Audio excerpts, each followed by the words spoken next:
Moreover, the danger is not limited only to Martian soil also contains fine silicate particles that some researchers liken to the deadly properties of asbestos. These dusts are like microscopic razors designed to fill your lungs and stay there forever. Despite all your technological armor, the red planet continues to consume you from within, silently and patiently. When you inhale the fine silicate particles inside Martian dust, these microscopic razors settle permanently into the depths of lung tissue. There, they trigger an inflammatory war that your body can never win. Over time, lung scars, fibrosis, and ultimately cell impairments that can lead to cancer occur. Scientific studies have repeatedly warned that the long-term inhalation of Martian dust will produce results similar to those documented and extremely tragic lung diseases experienced by asbestos workers on Earth. A colonist who survives radiation storms, completes that deadly orbital journey, and overcomes freezing cold and absolute loneliness, may develop cancer at the end of the day just because they cannot avoid breathing. Because no matter what you do on Mars, you cannot keep the dust out of the habitat. Perfect isolation does not last forever. Airlocks are ingeniously designed to minimize contamination. But every time that door opens, every time a spacesuit is taken off, or every time a piece of equipment from outside is carried in, some amount of the red planet's toxic dust seeps inside. As months and years pass, this microscopic accumulation grows. Those particles reaching your lungs will never come out again. The Apollo astronauts who went to the moon had also experienced a similar thing. The fine moon dust carried to the command module following surface walks had seriously irritated their eyes and respiratory tracts. Apollo 17 geologist astronaut Harrison Schmitt described severe symptoms resembling hay fever after exposure to the dust inside the cabin. Moreover, those missions had lasted only a few days. Yet, Mars colonists will have to inhale trace amounts of this toxic and abrasive dust for years, even throughout their entire lives. The red planet is not just an uninhabitable and challenging place.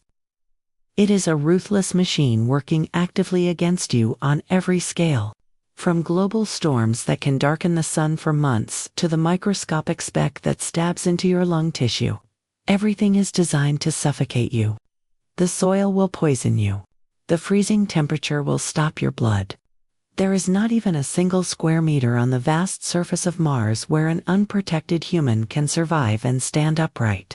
Every second of humanity on this alien world is entirely dependent on technology. It is dependent on seals that do not fail, generators whose power is not cut, filters that do not get clogged, and suits that do not tear. Survival depends on thousands of different pieces of hardware working perfectly, simultaneously, and without a single second of interruption for years. There is no margin for error on Mars, because you have no backup plan to lean back on Earth. When your home's electricity is cut, you go to a neighbor. When your car breaks down, you call someone and ask for help.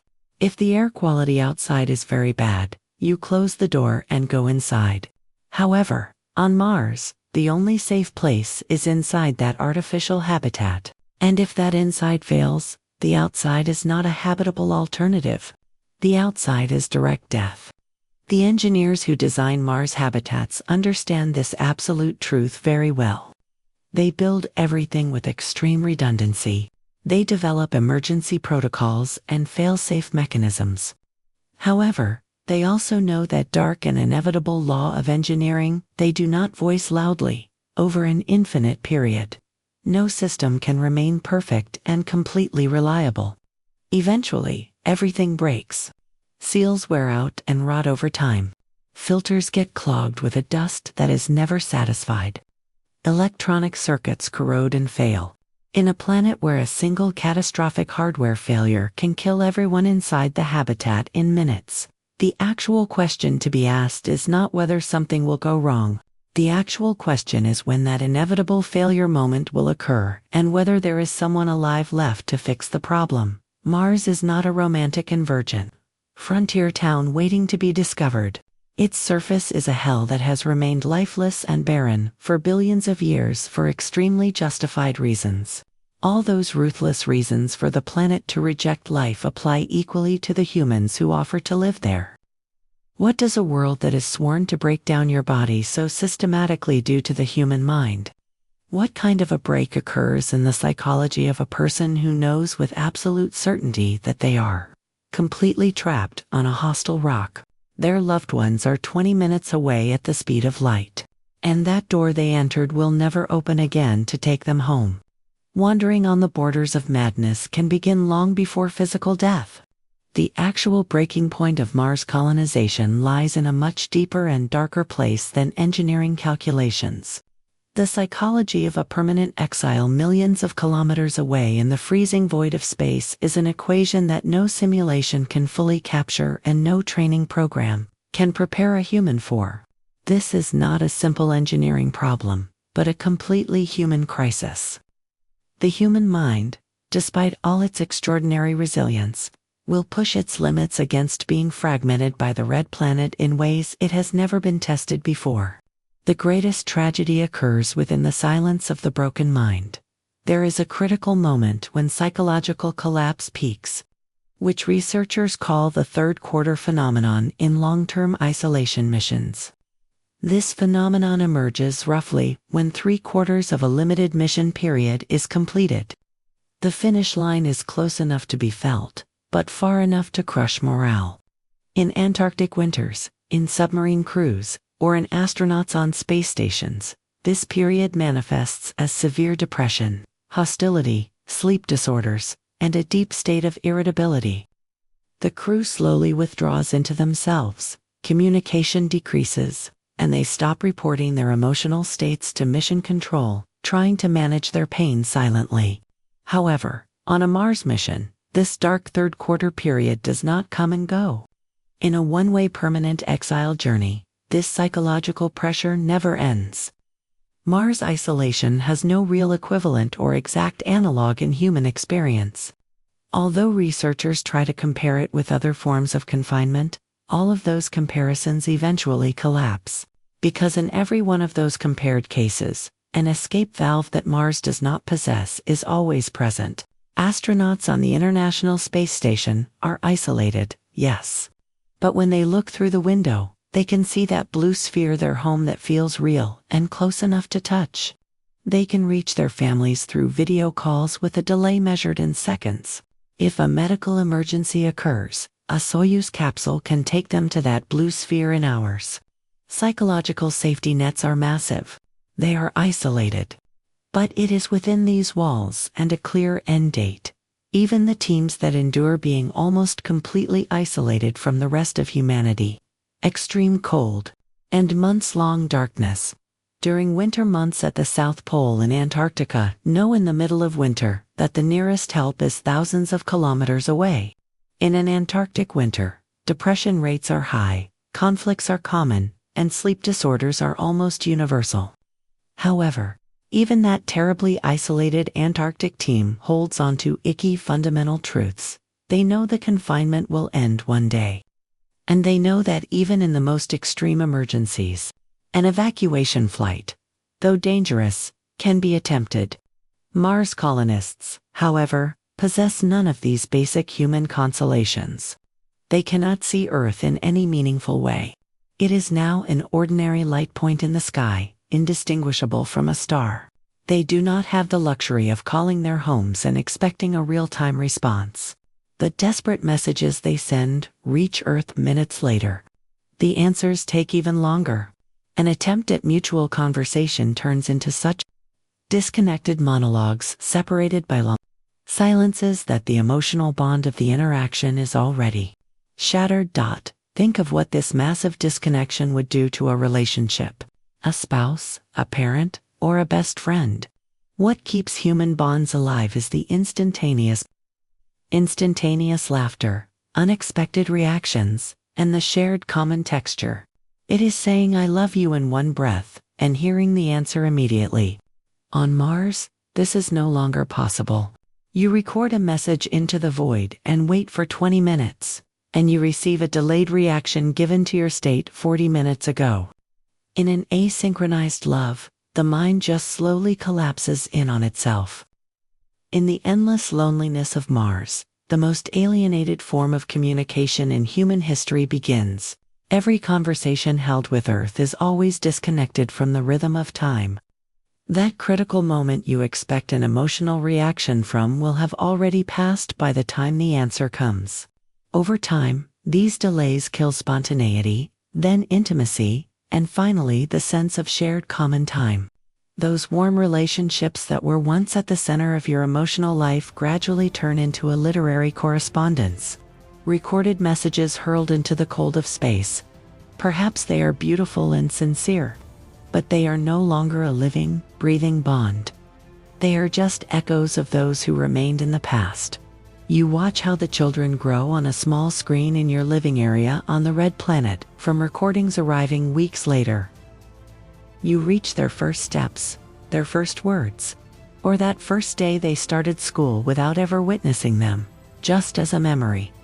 The delay makes those milestones feel more missed than lived. Because you know your child has already passed that milestone, you cannot participate, cheer, or hold their hands.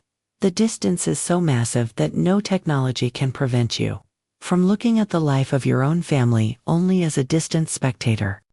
In 2010, the Russian Institute of Biomedical Problems conducted a remarkable experiment called Mars 500, which lasted exactly 520 days inside a sealed facility in Moscow.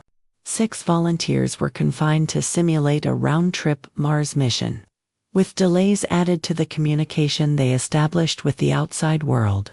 They were exposed to the monotony of a closed environment, limited resources, and long-term isolation.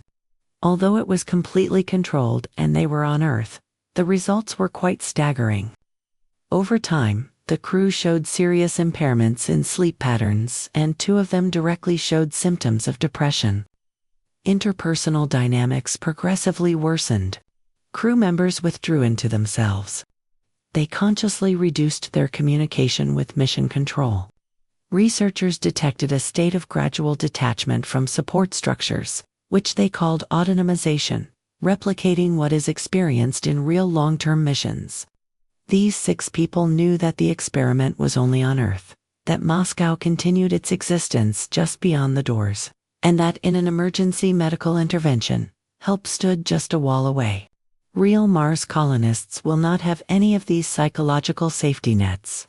Every one of the stress factors experienced by the volunteers in Moscow will grow massively with the knowledge that isolation will last forever. Knowing that the doors open not to a Russian research facility, but to a void that will shatter you in 90 seconds changes the whole perception.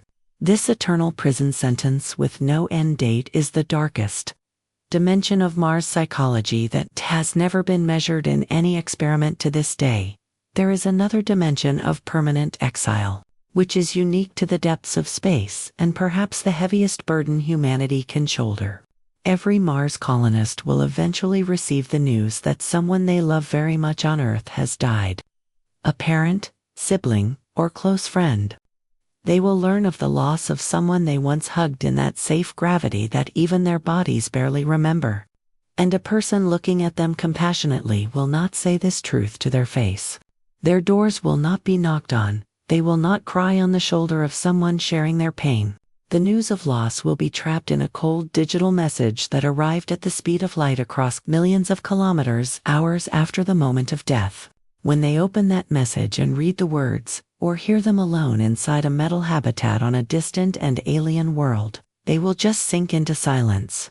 There will be no funeral ceremony they can go to after their loved ones. No gathering of people, sharing a common pain, or any ritual of saying goodbye. Humanity has developed common rituals to mourn for thousands of years. Because a shared mourning is endurable. Gathering after loss and being able to say this person was important eases the pain. However, none of these consolations exist on Mars. The colonist suffers alone in a cramped room smelling of recycled air, with no hope of relief, alongside other faces carrying their own losses and burdens. And that painful moment will be experienced again and again, as everyone they left behind ages and death approaches. Grief is now a dark wave that does not end and find serenity. For a colonist on Mars, the process of grief is a slow and relentless torture unlike any pain on Earth. They helplessly watch their loved ones grow old, fall ill, and ultimately die from fragmented video recordings for years. Every conversation actually turns into an asynchronized dialogue with a ghost from the past. When they see the whitening in their parents' hair, the slowing in their movements, and that fine tremor in their voices, they feel the inevitability of the approaching end, long in advance. The actual weight of the tragedy is hidden in the helplessness of that long wait, rather than the event itself. While watching a life slowly coming to an end before their eyes, they know that one day that terrible message will come. And they must accept in all its nakedness that when that message arrives, they will be the last person to get the news, and they will never be able to return to say goodbye. Can a person continue to remain human, while grieving alone for years, without a common mourning community, a shared ritual, and a hope of return? This is not just a philosophical or rhetorical question. It is a directly clinical matter. And the bitter truth is that no one knows the answer to this question yet. To this day, no human being has been thrown into such an absolute and permanent isolation. We have fragmented data about grief in isolation, grief held from afar, or grief without a ritual. But we have no scientific data on a situation where these three destructive elements are sustained simultaneously for years without any possibility of relief. The psychological dimension of Mars colonization is not a secondary problem that engineers can think of later, or a simple glitch that can be solved with better exercise equipment and 20-minute delayed therapy sessions. It is an engineering constraint that draws the line between life and death as fundamental as rocket fuel, oxygen production, and radiation shields. Because no matter how physically healthy they are, it is impossible for a psychologically fragmented crew to function on that alien world. In a ruthless planet that punishes every small mistake with instant death, a mind that has lost its function doesn't just drive itself to suicide. It brings the end of the whole colony. The mind that goes to Mars will be tested by dark and bottomless ways in which no mind in human history has been tested. The actual question sitting at the center of all psychological research on long-term space flights is not whether the mind will break, but exactly what will happen when it breaks. When you experience an unendurable collapse on Earth, you can go outside to get fresh air, take a medical leave, or change your environment. None of these exist on Mars. There is neither an evacuation ship nor an emergency door. There is only that freezing red dust behind the window, the cramped metal living space, and that pale blue dot that becomes increasingly difficult to find in the sky as years pass. When the limits of human psychology are squeezed between insurmountable walls, the echo inside becomes more deafening every passing day. Let's assume that the mind somehow endured this unimaginable pressure. The body adapted to that deadly gravity and radiation. The habitat's life support systems also worked perfectly, and the crew managed to survive. Even if all these seemingly impossible obstacles were overcome, another massive and cold reality awaits, making all other questions meaningless. That actual question task planners speak of in a whisper. Will they be able to return to Earth? Because the technology needed to bring a human back from Mars does not exist right now. The mathematics dictating the impossibility of the return ticket is as ruthless and unforgiving as radiation, toxic dust, or distance itself. The laws of physics in the universe have built a massive wall that only allows moving forward, but binds returning to an unimaginable price. The absolute nature of exile lies behind this wall. We finally reach the massive reality hidden behind the glittering presentations of space. Agencies and technology developers, we must now understand in all its nakedness why the crew landing on the red planet will likely not be able to return. The actual issue to be solved is not politics, will, or unlimited budgets, but the laws of physics themselves. Before us stands an insurmountable and uncompromising law that completely dominates rocket science. The famous rocket equation, derived in 1897 by a simple Russian schoolteacher. The mathematical formula is literally a perfect expression of nature's ruthlessness. This equation, $delta V equals V underscore ELN, frac M underscore 0 meters underscore F dollar, is the universal tyranny of logistics. It tells us that for every gram of useful payload, we must sacrifice tons of fuel. Let's deal with the problem in its simplest form. Stripped of all complex engineering terms. To move a spacecraft, you need massive amounts of fuel. Fuel has a significant mass and is added directly to the total weight of the spacecraft. To rescue the heavier mass from gravity, you need to load even more fuel. However, to be able to carry the extra fuel you loaded, you must put even more fuel into the tanks. The resulting relationship does not show a linear and simple increase. It turns into a completely exponential, almost out of control and unstoppable snowball effect. To deliver each additional kilogram of load you want to Mars, just 1 kilogram of extra fuel is definitely not enough. You need to fill your launch system many times more. Every drop of fuel added must be calculated for venting, accelerating in the Dondarricu void of space, and slowing down safely while approaching the target. Space engineers very appropriately call the impasse the tyranny of the rocket equation. Tyranny is not a simple metaphor or an exaggerated literary term. It is an unbreakable wall that has drawn the absolute limits of interplanetary travel since the first rocket left Earth. Actually, the relentless constraint is still at a manageable level for a one-way trip to Mars, because a spacecraft can carry just enough propulsion to cover only the one-way ticket without thinking about the return at all. The ship can spend all of its mass budget on life support systems, food, and heavy equipment essential for the crew to survive.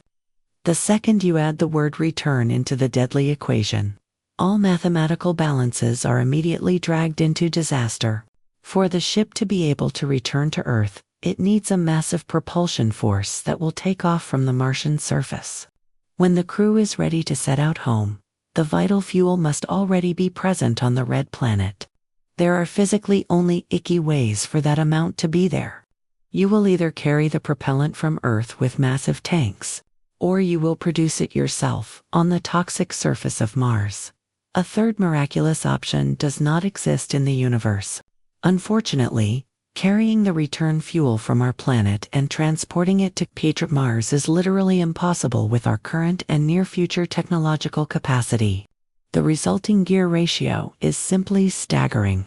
For every single kilogram of propellant you want to deliver to the destination, you need to launch approximately 226 kilograms of mass at the moment of takeoff from our planet. The massive figure is not an astronomical error, but a terrifying and certain truth. The 226-to-1 ratio represents the muazzam energy to be spent to rescue cargo-laden tanks from Earth's massive gravity well, accelerate them to interplanetary speed, slow down the mass while approaching the target, and finally land it on the surface without damage. A massive manned spacecraft preparing to return from Mars will need dozens or even hundreds of tons of propellant to reach orbit. Taking into account the stated ruthless ratio, we clearly understand that carrying even the minimum amount of fuel requires launching more than 7,000 tons of weight from Earth into space. For comparison, even the total takeoff mass of the largest and most legendary historical rockets humanity has successfully flown to this day was only around 3,000 tons. If we wanted to send the return fuel required for only a single ship, we would have had to fire several of the muazzam launch vehicles humanity has produced into space, one after another. The numbers never add up. It is precisely because of the mentioned impossible mass ratio that all serious task architectures designed have relied on a single and mandatory alternative: producing the fuel directly inside the red dust with the alien world's own resources. The only hope of surviving on the surface of Mars and, most importantly, being able to return to Earth is to use the planet's own resources. Space engineers call this approach in situ resource utilization. The chemistry at the heart of it is completely real and perfectly understood in a laboratory environment.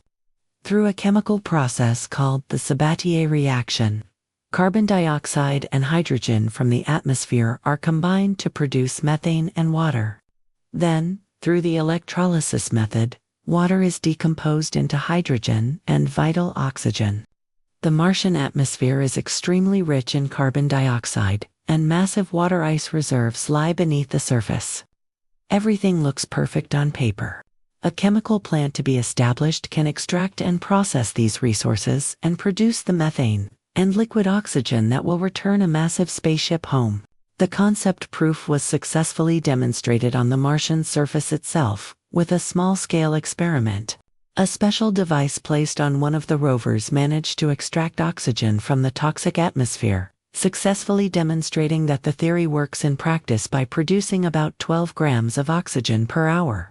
The amount produced is equivalent to the oxygen produced by a small tree in the same period. However, a massive ship preparing for the return journey needs dozens of tons of liquid oxygen, not grams, to fire its engines. The difference between 12 grams per hour and hundreds of tons is not a simple engineering gap. It is an insurmountable, dark abyss. Moving from a successful laboratory demonstration on a desk to full-fledged industrial production on the surface of another planet is one of the greatest challenges in human history. You must build, transport, land, set up, and operate a massive chemical processing plant on the surface without problems.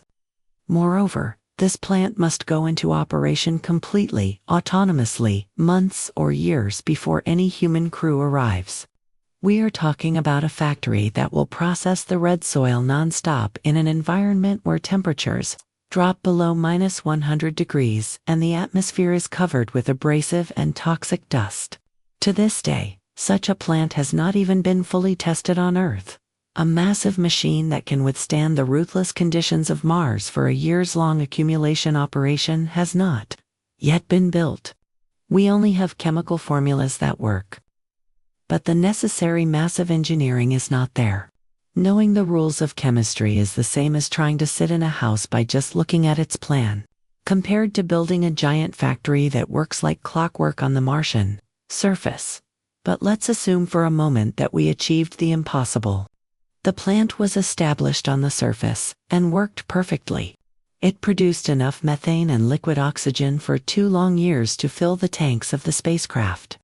Despite all this success, the most challenging deadly obstacle, the storage problem, still waits at the door. Methane and oxygen are cryogenic fuels that can only be kept in liquid form by extreme freezing. When temperatures rise even a little, they rapidly turn into gas. On Earth, this is kept under control, with massive insulated tanks and continuously working active cooling systems. In the thin atmosphere of Mars and in the middle of wild temperature fluctuations, keeping cryogenic fuels in liquid form for months or years without boiling is a nightmare that has not yet been solved. When the fuel heats up, it goes from liquid to gas, and the pressure inside the tank increases at an incredible speed. If the tank cannot withstand this terrifying pressure, you either have to vent the fuel out or the tank itself shatters violently. In both cases, the vital fuel is completely lost. Engineers call this disaster boil-off, and it is not a small leak but an absolute destruction for the mission. Experts explicitly state that a valve that can truly guarantee zero leakage has not yet been invented. Even the smallest invisible and undetectable leaks add up over months and years to reach massive proportions. While waiting 2 years for the appropriate launch window to return home, even microscopic evaporations are of vital importance. Produced fuel must be stored safely in the tanks of a spacecraft that has been waiting for years on the surface, exposed to volatile temperature differences, abrasive dust, and relentless cosmic radiation. In a setup where perfection is the only option, even the slightest deficiency at the moment of launch means the crew is stranded on the planet forever. Visualize in all its nakedness the critical second when the moment of return from the red planet arrives. Every link of the perfect alignment needed to return home must process in order without making even a single mistake. The fuel production plant must have landed with massive success, opened, and worked smoothly months before the crew arrived. Propellant must be produced in quantities and completely enough to rescue the ship from gravity. All produced fuel must have been stored for years in freezing surface temperatures without experiencing any destructive flappation loss. Then, the engines of the massive spacecraft waiting on the launch platform must fire perfectly at the exact planned second after being exposed to radiation from space depths and abrasive dust for years. The most terrifying fact is this: you absolutely do not have the chance to safely test the massive engines in advance, or do a test firing as on Earth. When the engines are fired for the first time on the Martian surface, they literally have to work.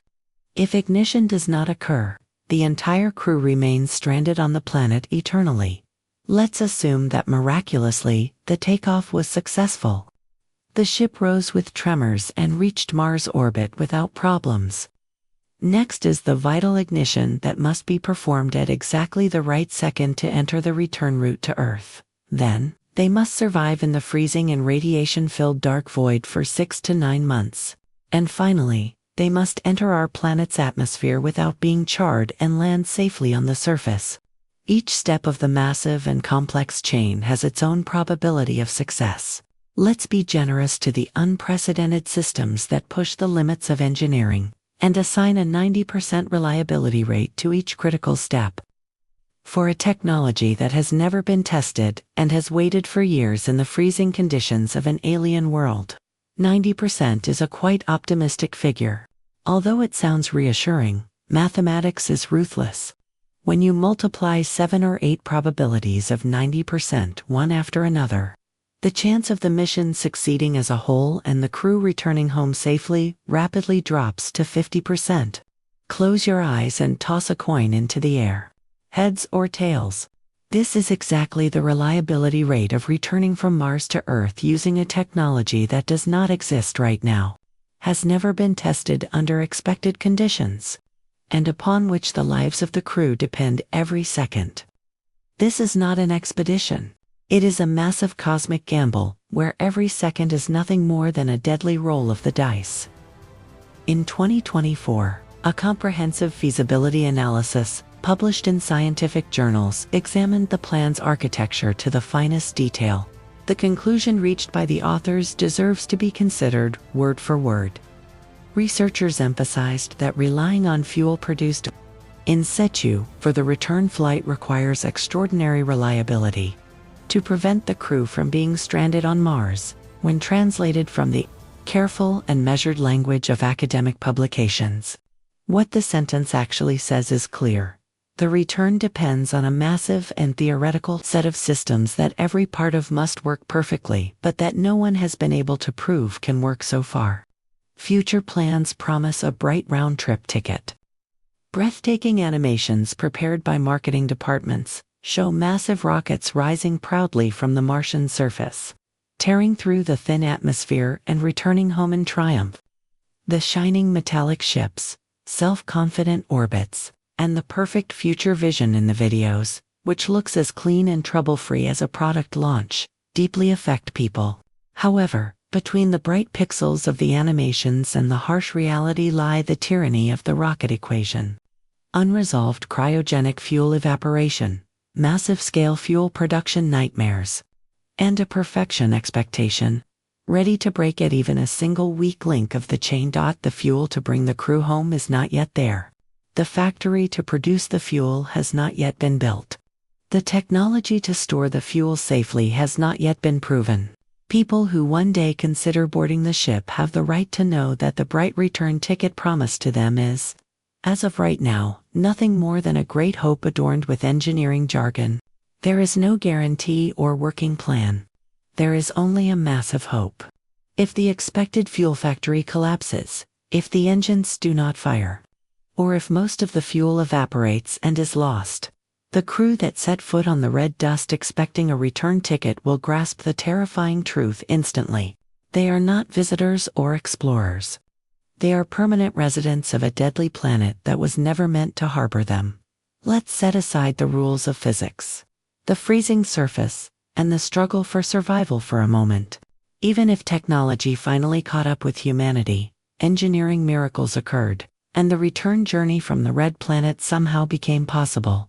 The legal dimension of life holds a massive darkness. Completely independent of rockets, cryogenic fuel, or life support systems. We need to ask deep questions based on property and power. Who will determine the fate, living standards, and rights of the people who will live on another world? The legal framework over the colony is currently not designed by democratic institutions, international courts, or the people. It is designed in the closed boardrooms of technology companies managing billion-dollar budgets. Deeply hidden in the standard user agreements of global satellite internet services are extremely cold articles that should make a person stop and think. Looking at the documents, it is explicitly declared that Mars is a completely free planet and no government or international structure based on Earth can claim sovereignty or authority over the red lands. In the texts prepared by corporate giants, it is emphasized that interplanetary disputes will only be resolved by the principles of good faith they themselves determine.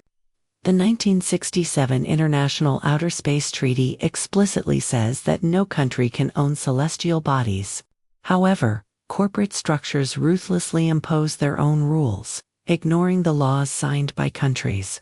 The real danger brought by the political void is the complete absence of legal enforcement power in space. In a silent vacuum 55 million kilometers away, who exactly will provide justice? When a company declares its own constitution, to which court will the mistreated colonist apply to seek their rights? Which law enforcement agency will be able to issue a search warrant beyond orbit? The issue is not limited only to who writes the laws. When money and massive flight costs enter the picture, the constructed picture becomes much more eerie. The pioneers of colonization ideas explicitly suggest that settlers could use massive loans to cover space travel tickets and could fall under debts of hundreds of thousands of dollars. According to the functioning of the designed financial model, the indebted settler will have to pay their credit by working for the colony. The equivalent in practical life and in space is this: you literally become dependent on the institution that carried you to the planet, allowed you to live inside the habitat it built, controlled your life support systems, and owns every gram of oxygen you breathe. We are watching a perfect rebirth in space of exploitation models that are in the dark pages of human history and are now banned. The ruthless order in which workers lived in company-owned houses during the Industrial Revolution, shopped at the company store, and were paid salaries only in the company's own invalid money is turning into the interplanetary version of modern slavery.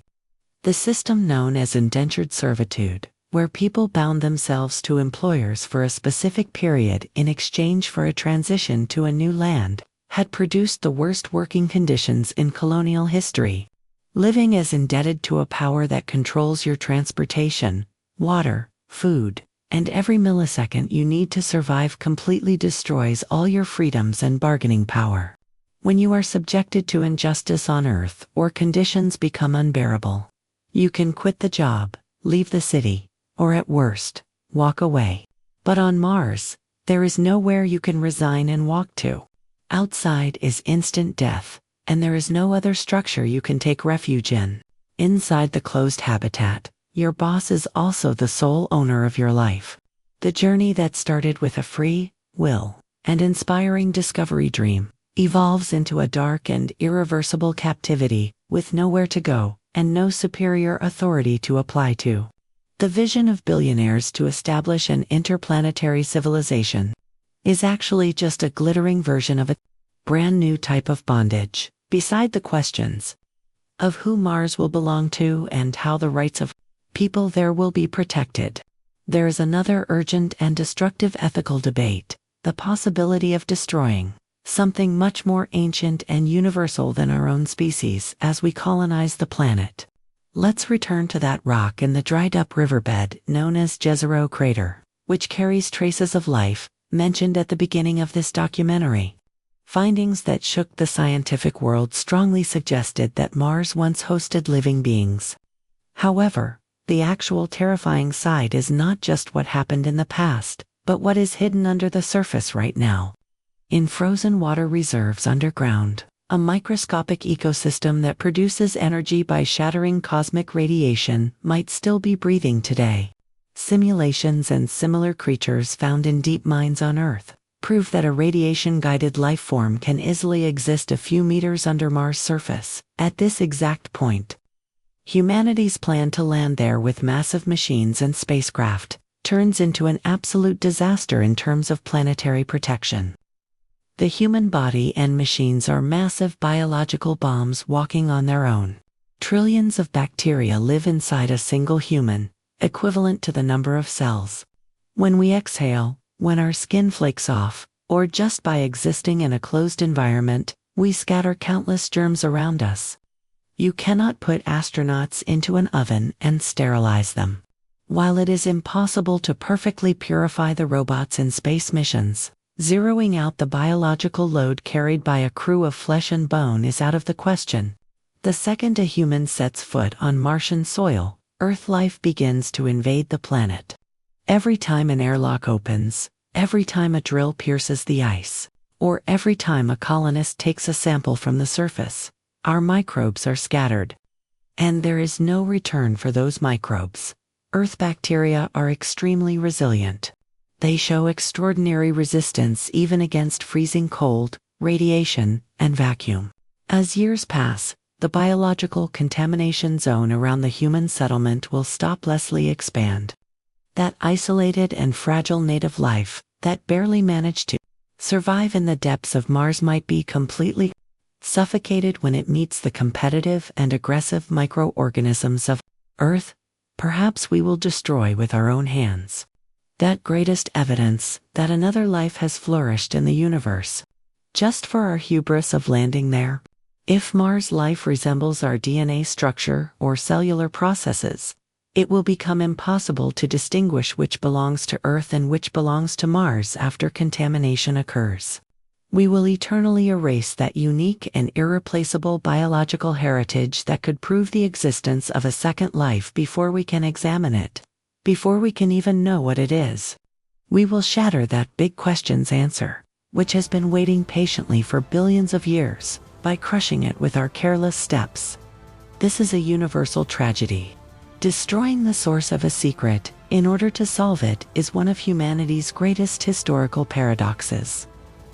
Some space advocates argue that the survival and expansion of humanity is more important than a few space germs that might be found. They claim that the necessity of protecting human civilization is a vital utilitarian calculation that will overshadow ethical debates. However, a large part of the scientific world rejects this crude logic with horror. Finding a second and completely independent life source in the universe is the greatest discovery our species will make in its history. It is an enlightenment that will fundamentally change our own origins, biology, and place in the universe. Destroying this enlightenment irrevocably for the sake of impatience and the desire for colonization can have no moral justification. The first footprint we leave will carry not just the weight of a person, but also the irreversible sin of destroying the greatest secret of the universe. We have walked together for hours through the dark and ruthless realities of interplanetary travel, the insurmountable walls of engineering, and the alienation of the human body. Despite all obstacles that seem impossible, freezing radiation storms, and the possibility of an irreversible exile, someone one day will choose to board metal ships. Throughout human history, there have always been those who put themselves in danger to see what lies beyond the horizon. Just as experienced in the first wooden ships that crossed the seas, or the cramped capsules that landed on the moon. The deep, irrational, and unstoppable expansion desire within us has always pushed us toward the unknown. The existence of volunteers wanting to go to Mars is not an anomaly. These people at our most extreme points are the purest and most dangerous reflection of our identity, of our species. However, no animation or magnificent launch ceremony can fully tell the price to be paid by those who make such a big decision. The actual price is not paid with money, massive rockets, or complex technologies. It is paved with lost years, relationships lost in the silence of space, and bodies slowly consuming in a world not created for the human mind. The heaviest load will be carried by the first Martian children, who never chose to go, and will be born inside closed metal habitats. Now, at the end of the entire massive journey and the heavy realities we have discussed, take your mind to the surface of the alien world. To the rust-colored sands of Mars. Imagine breathing the thin air through your helmet, which is recycled and smells slightly of filters. Under your feet is the freezing red soil that has been waiting silently for billions of years, untouched by any foot in human history. A sun smaller, paler, and colder than on Earth is slowly rising on the horizon. The sky is not that familiar warm blue, but a pale, thin, and almost alien tone that goes from butter color toward lavender at the horizon. The atmosphere is so thin that you can see the cold shimmer of stars even in daytime. Inside the darkness, among the stars, stands a tiny, barely distinguishable pale blue dot. The dot we are talking about is everything you left behind. 8 billion people, every book written, every song composed, every moment of love in history, every street you walked on, and every face you know is squeezed into that tiny speck of light. You will never be able to return again. The sense of absolute and irreversible distance sits on your chest like a heavy physical mass. Icky separate worlds, an insurmountable darkness of millions of kilometers between them, and two small specks of light. Your mind deeply grasps once again how big the universe is and how small we are in that massive distance and absolute silence. But you are not an astronaut. You are lucky. You are safe. The pale blue dot is not above you. It is exactly under your feet. You are under a thick and compassionate atmosphere that protects you, keeping radiation and cold out. In return, you breathe the life-giving air that demands nothing from you, filling your lungs every second. You are in the warm embrace of your own world, far away from the freezing darkness of space and the silent, endless storms of the red planet. Now, take a deep breath. Leave the massive and ruthless void of the universe outside of your mind. Enjoy the unique safety offered by our world, the warmth of your bed, and the familiar, comforting weight of gravity. Let the noise of distant planets and the heavy costs of discoveries remain among the stars. It is time to surrender to the peaceful silence of the night in your own small, safe world. Good night.